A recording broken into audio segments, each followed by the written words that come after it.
जो तू मेरा तो सब मेरा, जो तू मेरा तो सब मेरा, फलक मेरा ज़मी मेरी, अगर एक तू नहीं मेरा तो कोई शई नहीं मेरी। কবি বলেন, যদি আল্লাহ আমার না হইয়া আসমান আমার হয়, জমিন আমার হয়, আসমানের সব ফেরেশতারা যদি আমার কথা শোনে, জমিনের সমস্ত জমিনবাসী যদি আমার কথা শোনে, কিন্তু আল্লাহ আমার পক্ষে যদি না থাকে তাহলে কিছুই আমার না। अगर एक तो नहीं मेरा तो कोई शय नहीं मेरी। আর যদি আল্লাহ একবার আমার হয়ে যায় তাহলে আসমানও আমার, জমিনও আমার। সুবহানাল্লাহ। সাহাবায়ে কেরাম আল্লাহকে রাজি করেছিলেন। আল্লাহকে রাজি করার কারণে, যার কারণে আল্লাহ পাক রব্বুল আলামিন রাজি হওয়ার কারণে জমিনও সাহাবায়ে কেরামের হইছেন। জমিনের বাদশাহী আল্লাহ সাহাবায়ে কেরামকে দান করেছেন। আবার আসমানেও আল্লাহ তাআলার আসমানেও সাহাবায়ে কেরাম বাদশাহী করেছেন। হযরতে বেলাল রাদিয়াল্লাহু তাআলা আনহু কেমন আল্লাহর কাছে পেয়ারা হয়েছে যে আল্লাহর নবী মেরাজের রাত্রিতে জান্নাতে হাঁটে, দেখে আমার বেলালের খরমের আওয়াজ আমার আগে আগে জান্নাতে চলে। কোন কোন সাহাবায়ে কেরাম ইন্তেকাল করছে তো আল্লাহর আরশ পর্যন্ত কেঁপে গেছে।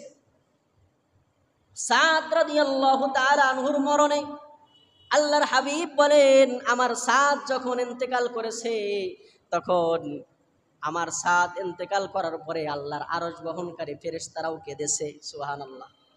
এই জন্য সাহাবায়ে কেরাম আল্লাহকে রাজি করে নিয়েছিলেন ভাইরা আমার, যার কারণে সাহাবায়ে কেরামের কথা দুনিয়ার বাগেও শুনছে। হযরত সাদ বিন আবি ওয়াক্কাস রাদিয়াল্লাহু তাআলা আনহু বলেন, আফ্রিকার গহীন জঙ্গলে আমরা গিয়েছি। যাওয়ার পরে হঠাৎ করে জঙ্গলে যাইতে যাইতে আফ্রিকার গহীন জঙ্গলের মধ্যে বাঘ এসে আমাদের রাস্তা আটকায়া দিছে, সিংহ এসে আমাদের রাস্তা আটকায়া দিছে। আটকায় দেওয়ার পরে হযরতে সাদ বিন আবি ওয়াক্কাস রাদিয়াল্লাহু তাআলা আনহু সাথীদের সামনে দাঁড়ায়া সাথীদেরকে নিয়ে সংক্ষিপ্ত একটা ভাষণ দিছে।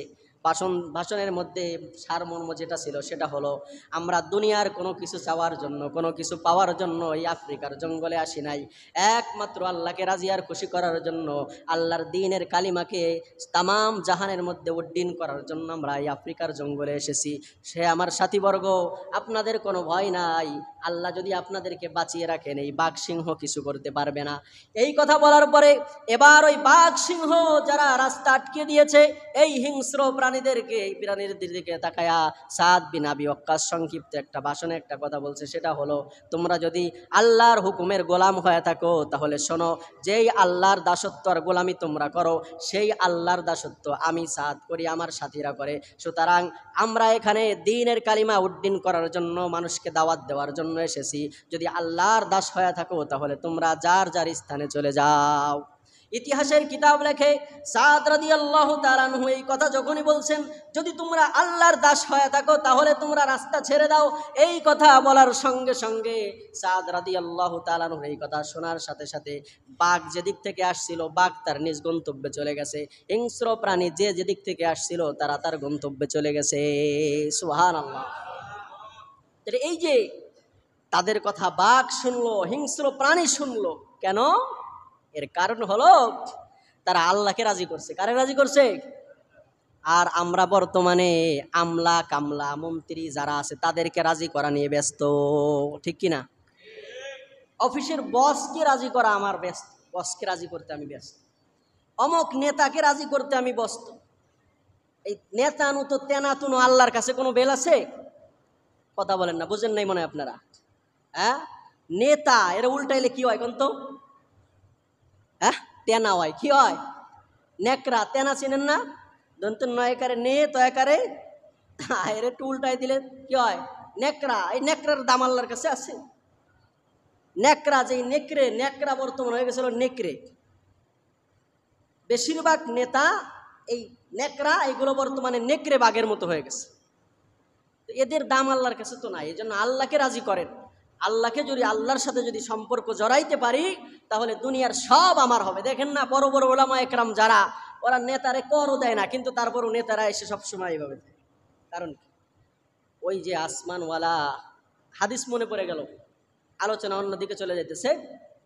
একটা হাদিসের মধ্যে আসছে, আল্লাহ তাআলা যখন কোনো বান্দাকে ভালোবাসেন তখন জিবরাইল আলাইহিস সালামকে ডেকে বলে, জিবরাইল, দুনিয়ার অমুকের বেটা অমুককে আমি ভালোবাসি, সুতরাং আল্লাহ যখন ভালোবাসে জিবরাইলও ভালোবাসতে শুরু করে।